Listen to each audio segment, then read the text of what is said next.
देखो समीकरण दी गई है आपको और इस समीकरण को अंतः रूप समीकरण में बदलना है और अक्षों पर कटे अंतखंड हमें ज्ञात करना है। तो देखिएगा जो समीकरण का जो मानक रूप होता है ना, मानक समीकरण क्या है, हमारी जो मानक समीकरण है वो ये है एक्स अपॉन ए प्लस वाई अपॉन बी बराबर 1, है ना। इस रेखा द्वारा एक्स अक्ष पर काटा गया अंतखंड ए और वाई अक्ष पे काटा गया अंतखंड बी है, ये आपका मानक रूप है।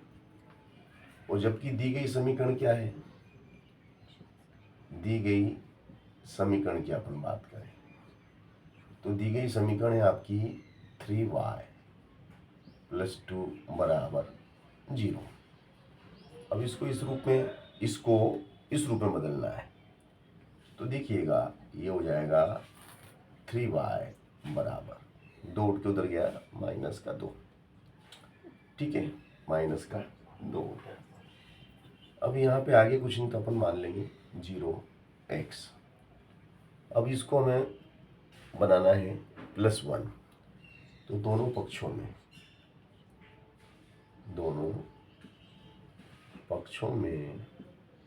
-2 का भाग देने पर, ठीक है। तो चलो अब हम -2 का भाग लगा लेते हैं। 0x में हमें -2 का भाग लगाना है, फिर 3y में भी -2 का, फिर -2 में भी -2 का, माइनस से माइनस कट गया, 2 से 2 कट गया, 1। तो इस तरीके से ये हमारा समीकरण प्राप्त होगा 0x, है ना। और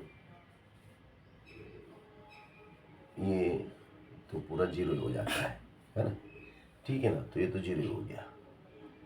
चलो प्लस y -2/3, क्योंकि उलट गुणित में 3 वापस ऊपर चला जाएगा, बराबर 1।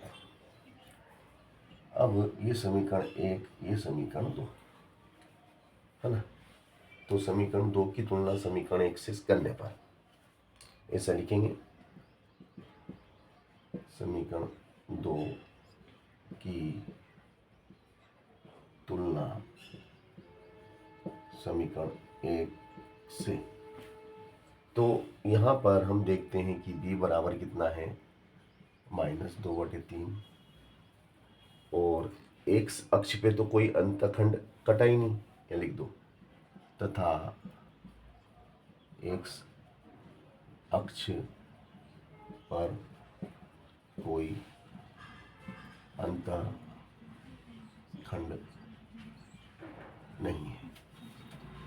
इस तरीके से हमने इस समीकरण के द्वारा y अक्ष पे काटा गया अंतखंड b बराबर -2/3 और x अक्ष पर कोई अंतखंड नहीं है आपको निकाल कर दिखाया, हल करके दिखाया।